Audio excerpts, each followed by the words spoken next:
Five, four, three, two, one. Ladies and gentlemen, welcome to another episode of the Project Egg Show.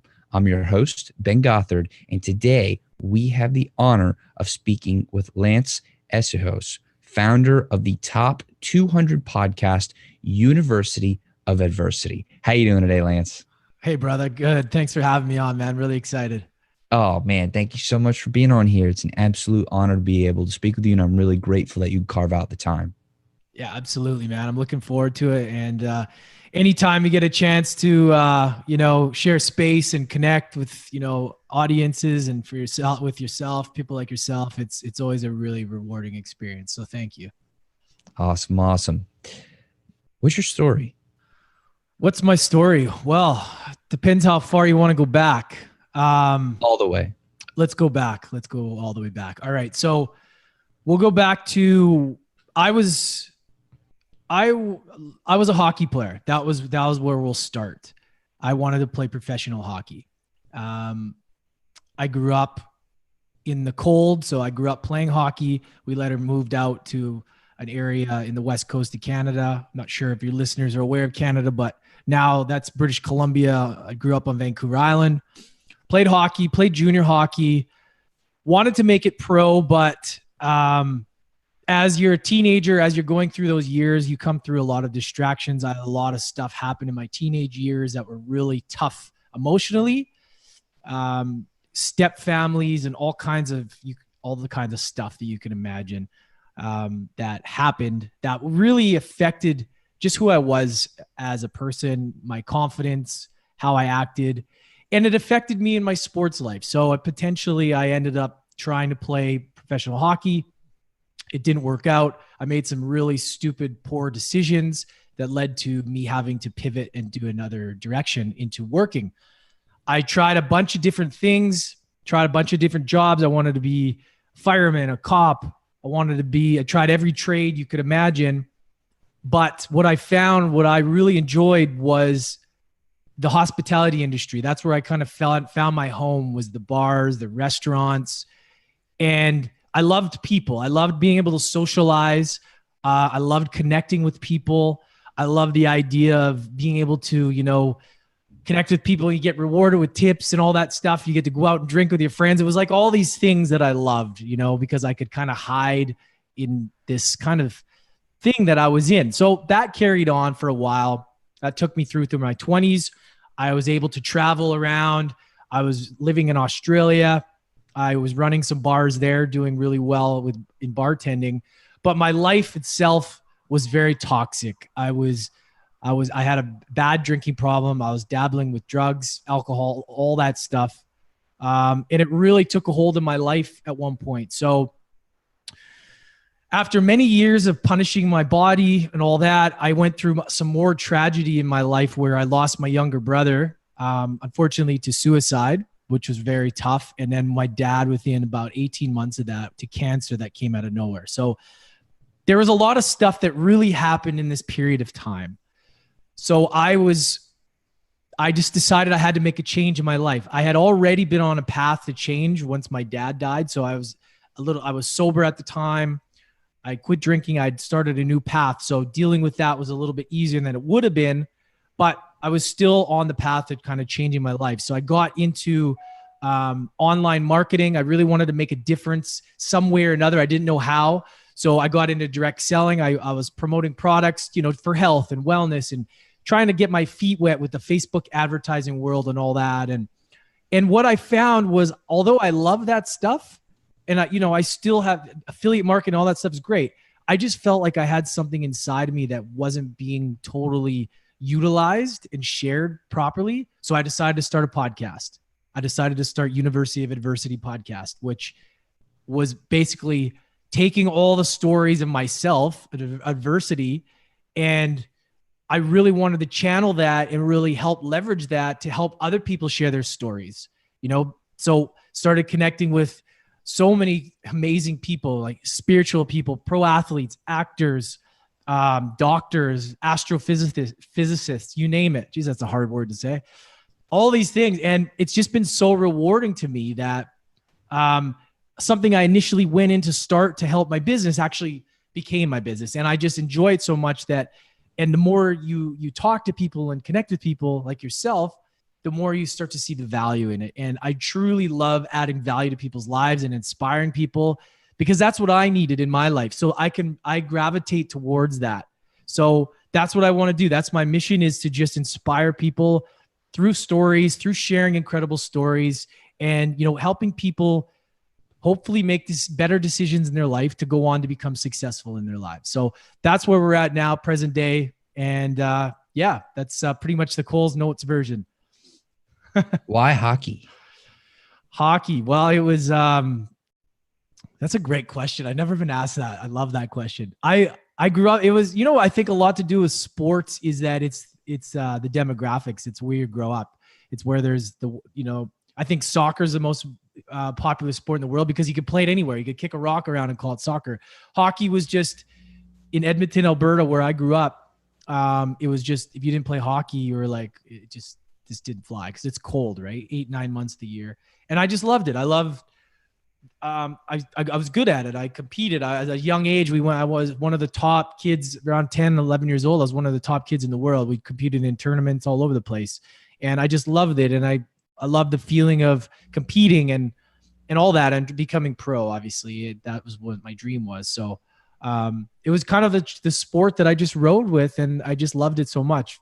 The body contact, the fighting, the hard work, the pace of it, the traveling, all that stuff. Why was going pro your dream?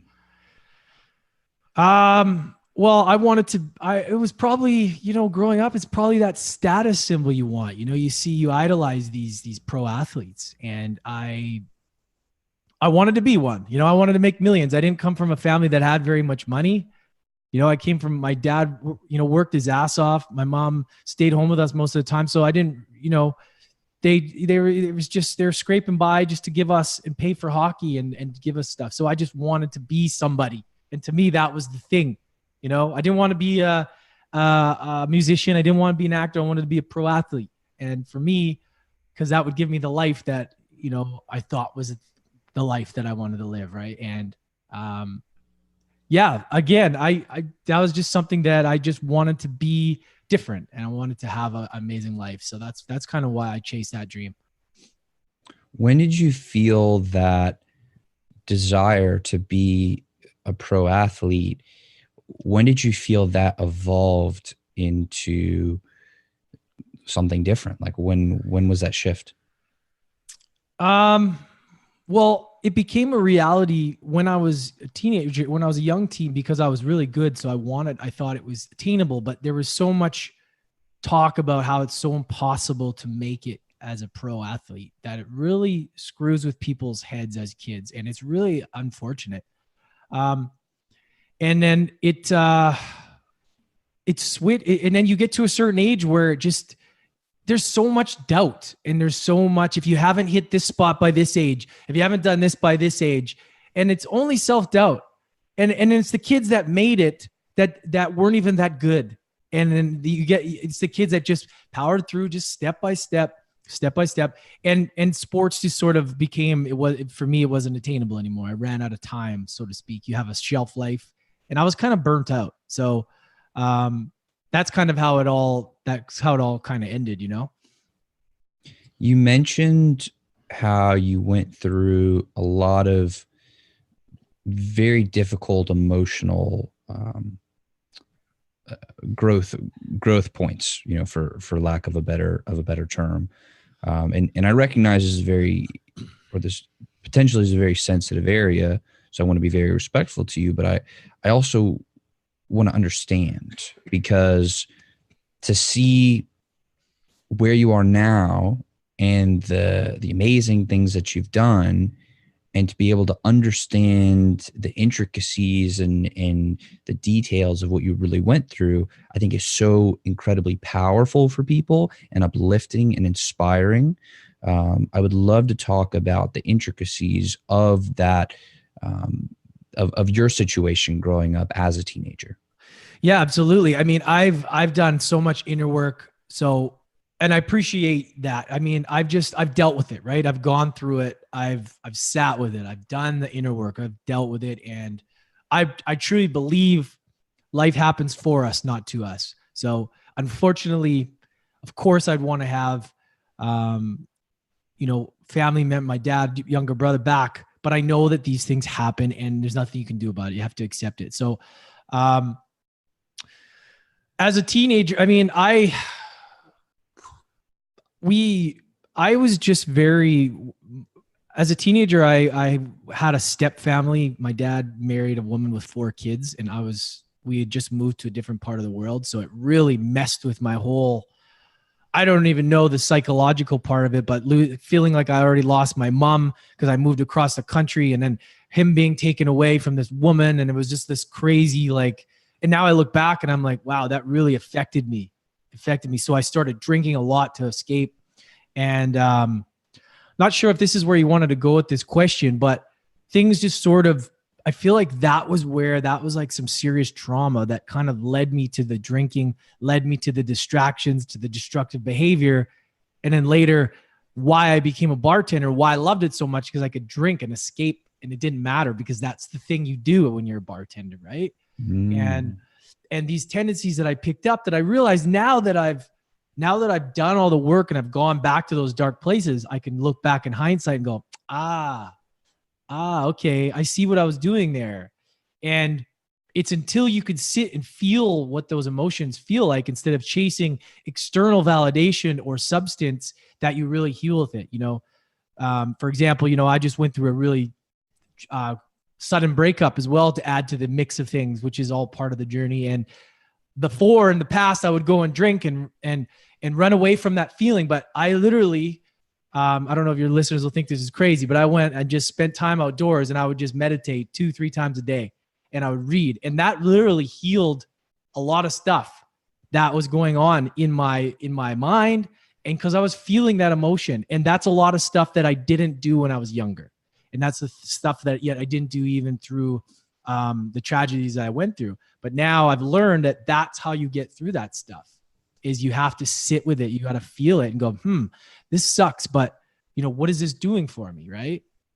And that's kind of how I've evolved from when I was a teenager to now, that the different ways I would react. I would run away before. Now I'm about facing it and understanding that it's not always going to be sunshine and rainbows. You're going to feel bad sometimes, and it's okay.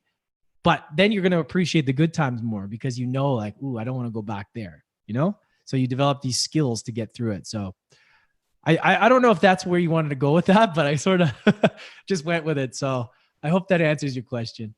Yeah, it definitely did. And to me, the ability to really sit with something and to face it, to be with it, to experience it, to fully be immersed by it. Yeah. In my opinion, that's the only way to really work through something. Yeah. And to be able to come out the other side a stronger, better, more solid individual at your core. Yeah, totally. Yeah, exactly. Because you got to work with what you got. You got nature, the stuff that's free, breath work, movement, hiking, lifting heavy weight, boxing, do whatever it is. You got to use that in your favor to really go. And if you got that energy, that negative energy, you gotta use it, and you gotta use it as fuel, use it as, and you always feel better after. So instead of chasing, because we really realize, and I realize it too, and I'm sure your listeners, everyone listening, a lot of times we just want to chase that thing. Like, once I get that thing, it'll be better. Once I get that, if I go eat that, or I do that, or I do this thing, and it's like, oh, okay, when it's just you're just chasing stuff. It's not, you're not going, I need just the basics. I have everything I need within me now to fix this, but it's very, very hard to do that sometimes. Right. So let's talk about that. I want to talk about specifically how you made that transition from, let me just drink and, participate in destructive behaviors. How exactly you made that shift. And I know you talked about those specific events that were the catalyst, but what actions did you take to actually deal with these things? Again, great question. First of all, now I'm not, people want to drink. It doesn't matter to me. I don't judge, but for me, I had to get rid of the toxic stuff. Right? I had to get rid of it because I couldn't keep constantly digging myself out of a hole just to get to neutral ground. And that's what it does. So for me, I cut it out. I got it. I was like, okay, I just can't do it. I need to build on that foundation instead of constantly digging out of a hole. I just had to. And toxic stuff, toxic food, stuff that lowers my vibration as a whole, as a human. Just getting away from negative people, negative consumption of things. It's fun to watch, movies and stuff, right? But we got to pay attention at what are we putting into our subconscious mind? What are you watching all the time? Who are you talking to? Because those are the things that make up your life, right? People go, oh, it's just a movie. Oh, it's just my friend. It's just this. It's just that. It's like, well, yeah, but those are the things you're having in your day. If you aren't having good conversations, if you aren't watching good things, consuming good things, then what are you doing? You're consuming bad things. So I just got to the point where I needed to fix that. And I really I got spiritual, man. I really started to I started practicing gratitude, which is, it's almost like a prayer. I started to really think about, how grateful I was for things. And I started to really write it down and really feel it. And my life changed profoundly from practicing that. And at first I thought it was BS. I was like, that stuff's just people just saying that. And if you actually do it, it helps. It really truly helped me. And I know a lot of people it's helped. And practicing stillness, breathing, meditation, whatever you call it, sitting and learning to breathe and learning to, whether it's through music, whether it's through silence, not putting pressure. At first, a lot of people put pressure on themselves like, ooh, this isn't working. What is this? It's like, no, just sit. Just put music on, do whatever you can to sit. And I would just sit there and I would sit. I was living in Australia at the time. I would just sit and just breathe, listen to some music. And I was like, oh, okay, I got through 5 minutes. And then eventually 7 minutes. And then now I could sit an hour in silence. And that's the most blissful thing. And I wake up and I'm going into it. I'm like, oh, I don't feel like doing this. And after I'm like, oh, that's the best.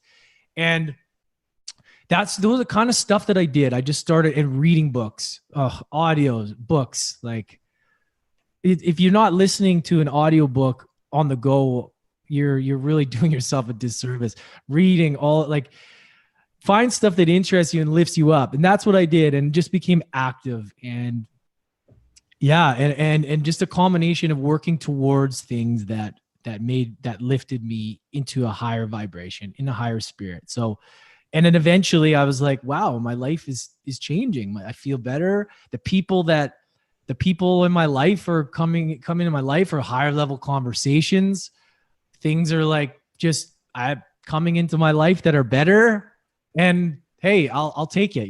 It's like, so there's not like a thing that all of a sudden's like, hey, if you do this, you're going to get this, it's going to fall out of the sky. It's like, no, it'll catch you. You'll just notice these subtle changes. And I'll notice it as well. If I go back to the old stuff, I'll go, oh, I gotta stop that, because I can feel what's happening right now. So yeah, I really just focused on myself. I've done so much inner work. I've gone to Tony Robbins. I've gone to yoga retreats. I've done so much stuff, worked on myself to the core. And yeah, it's just had a profound effect on how I've transitioned. I love that answer, because so many people, it seems, are looking for the one thing they need to do, or the one quick fix to whatever they're trying to solve, or the one get rich quick scheme. And if there's anything I've learned from doing hundreds of episodes of talking to incredible people like yourself, is that there is no one quick fix. It does not exist. No, it does not exist. It's a continuous journey.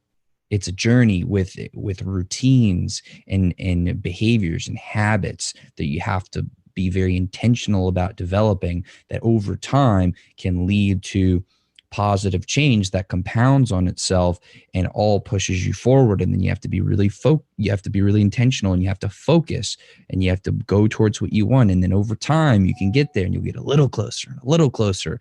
And then eventually you'll be like, all right, I got this first goal. And then you set another goal and another goal, and you just keep going. Totally. And so I love what you said about that. And, I'm curious, in all the things that you've read and the work that you've done, what are some of the biggest takeaways? Because I see that you also have this book right on your on your shelf. It's a game changer, that one. Wow. Yeah. I think, okay. So the first book that really shifted things for me was The Power of Now. That I read, but this was back in 2014 before I had any transformation. But that was the seed that installed it. That like, ooh, present moment. What? That like gives me goosebumps talking about it, because I'm like, man, that was a game changer. If you guys haven't read Power of Now, Eckhart Tolle, I don't know how you say his name. That'll change your life, 100%. If you haven't read it, have you read that? I've started it. And to be honest, I didn't do a good job of finishing it. So I'm definitely going to go finish it. It's tough. It's a tough book but like, it just, all it does is it shifts you into like thinking now, right? Like you can't control the past. You can't control the future now. Anyways, there's better books than that, but that one was the first one for me. Think and Grow Rich is still amazing. I think I really loved learning about quantum physics, and I loved learning about how, not like there's people don't understand law of attraction the way it actually is. Like, it's not like you sit there and you think of something and it's going to come out of the sky. That's not how it is. But like understanding that we are energy at the core, right? Subatomic particles. There's a book called Happy Pocket Full of Money, which is the most underrated book in my opinion. And it's almost like a Think and Grow Rich, but more of a in-depth, easier way. He explains it. I listened to it on Spotify. It's amazing. But he goes into how meditation works and how gratitude works, and at the subatomic particle level, at the energy level, and how like the more you focus on things that you want, the more you obviously you think about things, the more you attract them. It makes total sense. It's not like woo woo, I wish for this, I'm going to get it. No, but if you're thinking about that thing, if you're thinking about your vision, your goal, and you're constantly revisiting that, and you're saying that, and you're doing actions that align with that, then what do you think is going to happen? Your thing is going to come true, because you're aligning, your actions align with your energy and with where you want to go. It's not like, oh, whoa, woo woo stuff. It's not. It's like you got to channel that into thought consistently. And I think through those books, that was really, because people get confused about meditation and gratitude and why that works. But when you really understand that we're energy, and it's explained properly, like Dr. Joe Dispenza explains it as well. He is amazing stuff. You guys haven't checked him out. He's got a book called You Are the Placebo, Becoming Supernatural, but he explains the power of the energy systems and how through thinking, how you can move energy systems through your body and you can attract stuff. And it's just crazy if you want to go down that rabbit hole. But to answer your question, that stuff is what really shifted for me, because I was a non-believer of all that stuff before. I thought it was all crap. I've seen The Secret and all that. But after actually learning about what we are as human beings in thought and applied action, it all made sense. So it was like, oh, I get this. It makes sense. This is why successful people all say this stuff. And the people that doubt it are the non-successful people usually, So, but yeah, that's generally that was kind of like my biggest takeaway from those kind of books. I love that because it does make so much sense. If you're thinking about something that you want, yeah, and you're visioning it, you're planning to get it, you're doing everything that you can about it, it's consuming your thoughts, and you're just focusing on that one thing, in my opinion, it allows you to go deeper into that. Yeah. And when you go deeper into it, that means that you're immersed in it, so you understand what's going on in that very specific place. And when you understand the nuances of that place, then your eyes are open and your mind is open to seeing the opportunities that can allow you to get to that place. Yeah. Right. So for example, if you're trying to be the next, the next top dog in the CBD space, just for example, right? But you know nothing about it and you're not learning about it. You're not thinking about it. You're not doing anything about it. The best opportunity in the world could hit you smack in the face and you wouldn't know because your mind's not in the right place. Totally. Yeah, exactly. Yeah, you're right. And it's, you start to see more of those things in your life that you're thinking about. It's like you start to, it's like when you say the color red, someone says, hey, think of the color red. And then you're going to see the color red more than you'd see whatever else. Right. Yeah. So yeah, it's so true. It becomes more aware. And that's where meditation and stuff comes in too, because then you become more intuitive. You turn off the noise and you're like, things come and you're like, oh, that's not just the thing. That's actually aligning with what I'm doing. It's like, oh, what? It's not accidental. It's like, yeah, I mean, it's crazy, that stuff. Like I'm just scratching the surface of learning it. And I just find when you're aligned and you're just constantly revisiting, you're thinking it's not what you expect, but these things just pop in your life and it's like, well, I'll take it. Yeah, you're absolutely right. You're absolutely right. And, I think of somebody, and I keep talking about him on the show, but I've been studying John D. Rockefeller. I've been studying him lately. And one of the things that happened early in his life, because he started off as a bookkeeper, and he started off as a bookkeeper because he had to help his mom keep the books in his household because his father would leave for months at a time. And he pretty much left them to fend for their own. So they had to keep really tight track of their books. And John was in charge of that. So then he went and got employed in a firm where he kept the books. And it was in a time where there was a lot of turbulence in the economy. So what happened was his firm was about to go under, and he saw the opportunity to get into the commodity trading business. And he was able to see that opportunity because he was thinking about it. He was focused on it. If he had just been la-di-da, going to work and leaving and, doing whatever, he wouldn't have seen the opportunity that was in front of him. So when he saw that his firm was going under, he immediately was able to take advantage of that opportunity because it was there and he'd laid the groundwork for it and he was ready for it. Right. Yeah, absolutely. So I could not agree more with what you're saying. And I think it is so important. And by the way, I don't think it's woo woo at all. And I'm not even sure what woo woo really even means. Yeah, me neither, man. I always like to just say that because I want everybody to know that I was the same as them. The skeptics, I was a skeptic. That's fine. You got to do your due diligence. You got to do it yourself and figure it out for yourself. But there's a reason why the most successful people in the world are saying this. I mean, come on, right? There's a reason. And it's, you do what you want, people. Like it doesn't, at the end of the day, it's your life. You choose the choices you want. But it just comes down to like, who's got the results. I'll listen to the people who got the results. And if I fail a long way, well, at least I tried, right? So absolutely. So let's talk about after you've been doing all this work and you're working on yourself, you're really immersing yourself in study and in improvement, and you start your podcast. What actionable steps did you take to go from starting a podcast to having a top 200 podcast? Well, I mean, from the start, I knew I couldn't do it by myself. So I hired people to help me with stuff that I wasn't good at. And that's kind of what's helped me along the way. It's like, I just focused on what I was good at, which was conversations. And I tried to just get help with, cause I wouldn't have done it by myself. I could have probably, but I just editing and all that kind of stuff. And I'm just not a techie person, so I probably wouldn't have been successful. I'll be honest.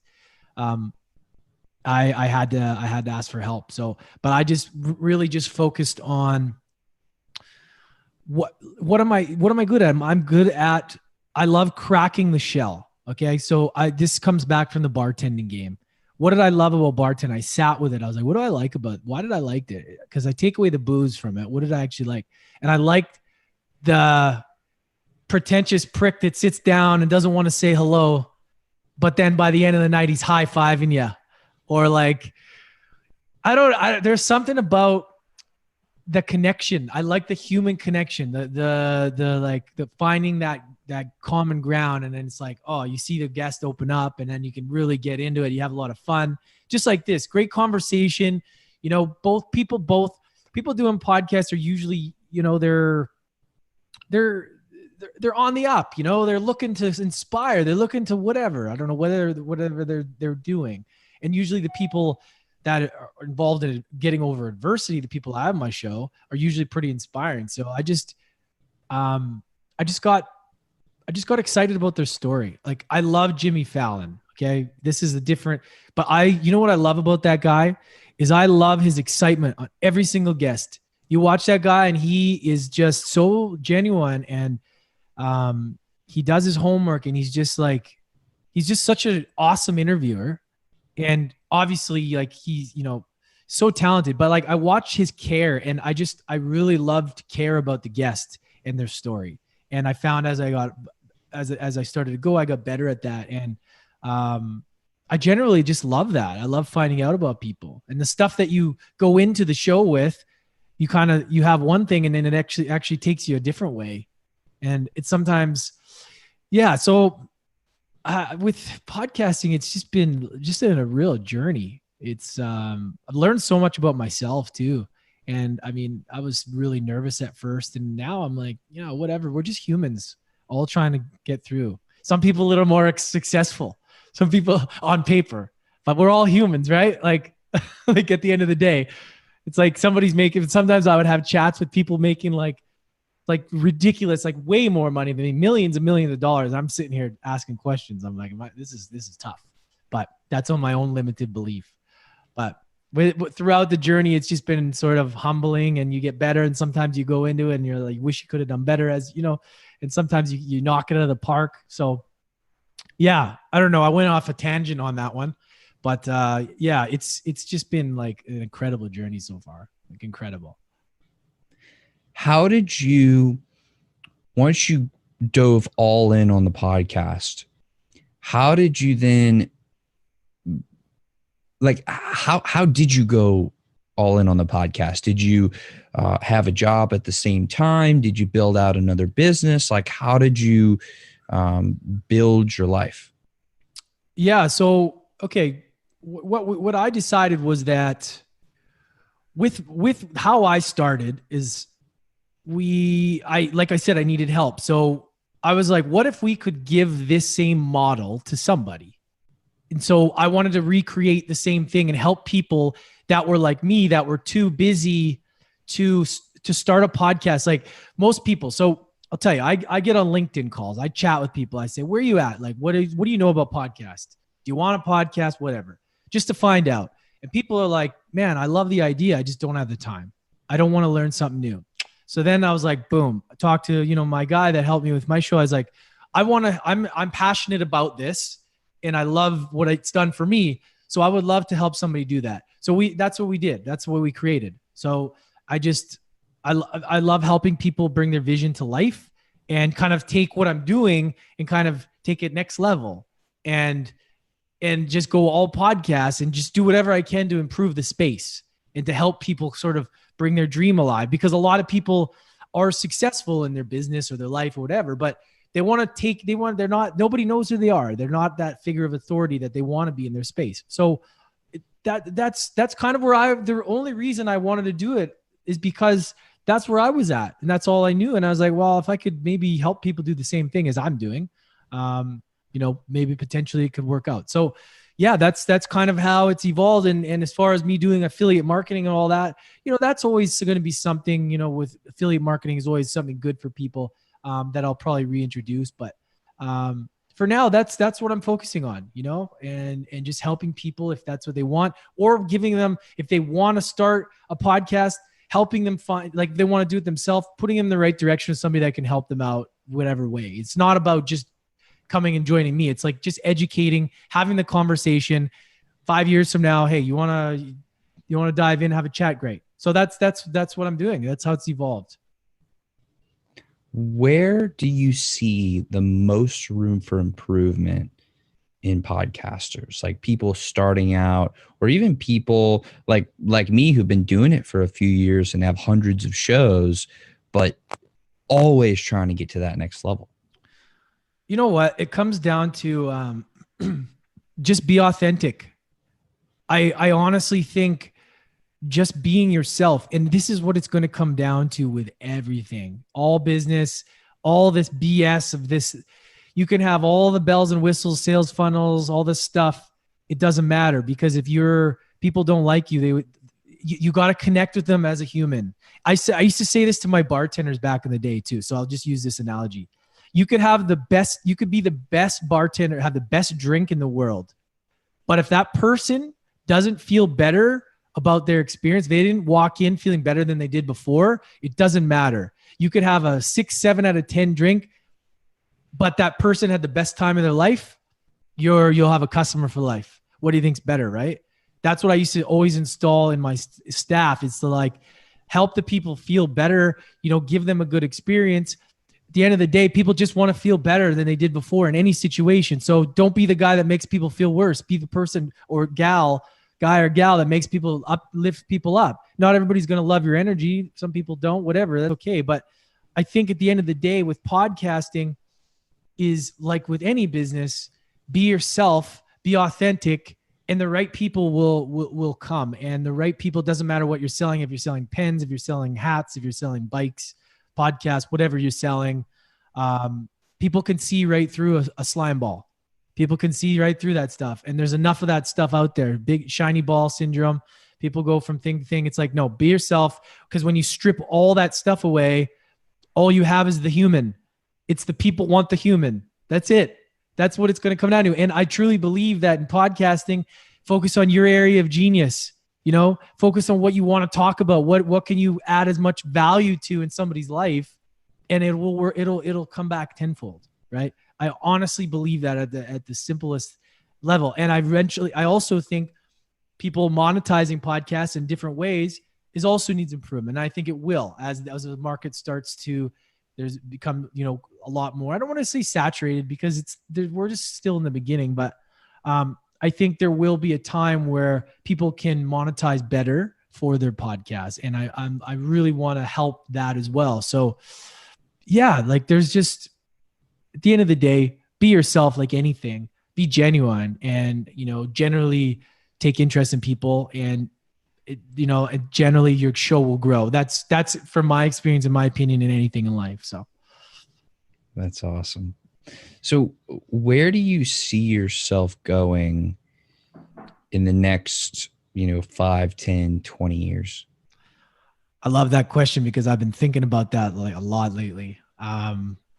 Thank you for allowing me to say it out loud now, because now it's like I've been writing it down. I've been thinking I want to public speak. I want to speak more. I got my first one coming up in September in Ukraine. There's like a entrepreneur sort of thing that I was invited to, which I'm going to do. I want to speak at big crowds. I want to inspire people. I want to feed off the energy. I got into all this. Tony Robbins was my guy. He was the first guy that inspired me. So I want to speak. I want to write books. I really want to make impact. I've always wanted to do something that changes people's lives and makes impact. So I want to grow the show, University of Adversity, into like a monumental thing, eventually a TV show. I want to grow the podcast business so that it's, helping people as much as I can, just be a service to humans as best as I can. And I don't know if that's cheesy to people or not, but that's only what gives me fulfillment. It's like a selfish way, but helping people out is what gives me fulfillment. And hearing somebody go, oh, that was that show really inspired me. And I'm like, you were listening to that? That's right. You must get that. People say something, you're like, man, that's what feels good. That's what lifts me up. The more I can get that feeling, whatever way, writing a book, speaking, podcasting, TV shows, whatever, that's what I want. And I just want to impact people's lives. That's so 5, 10, 20 years.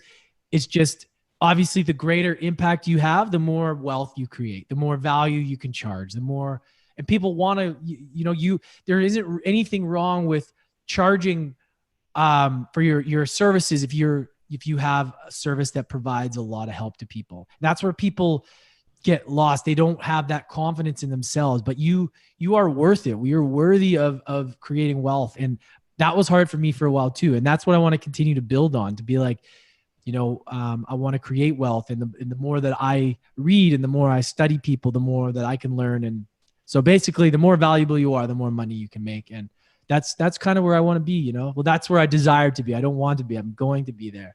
Just want to say that. But without being pretentious or cocky, I'm just, putting it out into the world that way is important. So yeah, just make an impact. I love that. And I know exactly what you're talking about when somebody hears something that you've created or was impacted by something that you've created. I'd like to share a little story with you. And yeah, of course. And then we'll wrap it up soon. I want to be respectful of your time.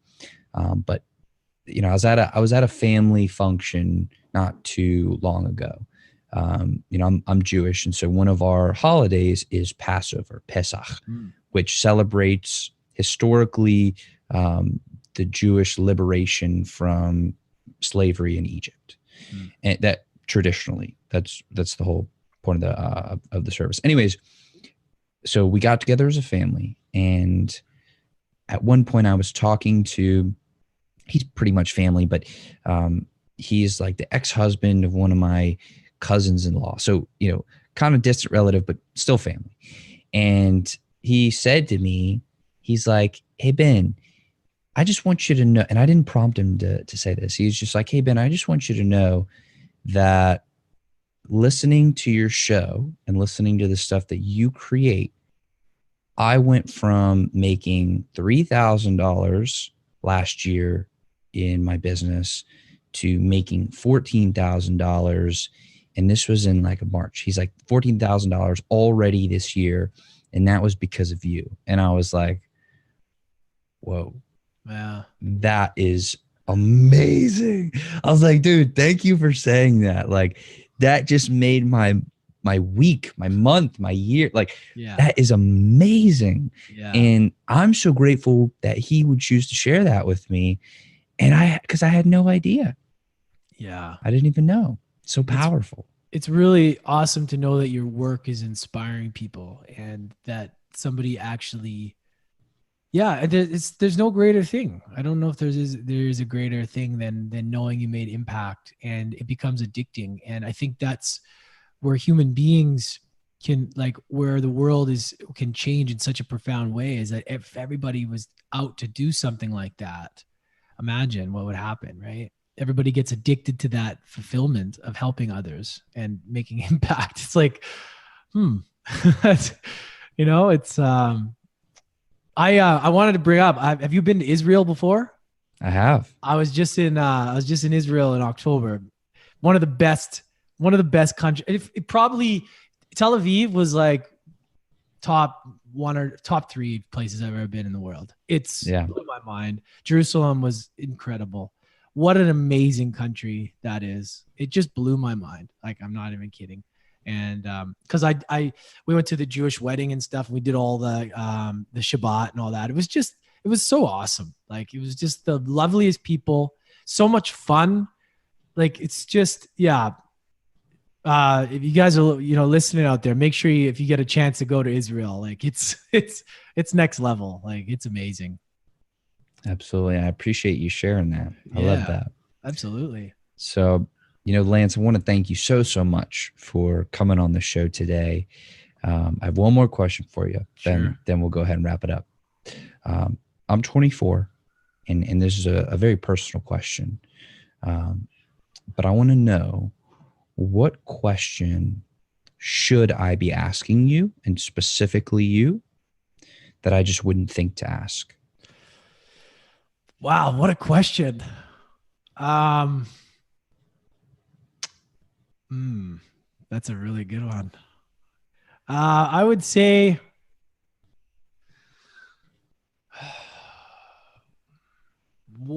I just keep thinking of impact. What kind of impact do you want to make? But I think we kind of touched on kind of everything that I'm doing. So I mean, yeah, I would just say, what kind of impact do you want to make? What do you want to do? How many people do you want to help? What are the things? And I would say, it goes so far. It goes like, giving back any way I can, because once I become successful, I want to give back as much as I can. So that's something along those lines, I guess, before I go off on another 10-minute tangent. Well, tangents are encouraged on this show. Yeah. Oh goodness. Well, Lance, again, I want to thank you so much for coming on the show and sharing your time with me today. It's truly been an honor, and I just want to say thank you. Thank you. It's been an absolute pleasure. A great show. Great questions and very thought provoking. And yeah, loved it. Thanks so much. Well, thank you. And to everybody who's watching, listening, I want to thank y'all very, very much. Your time is very valuable too. So I'm grateful that y'all would choose to share some of it with us today. So thank you very much. Lance, again, thank you so much. And I will see y'all on the next episode.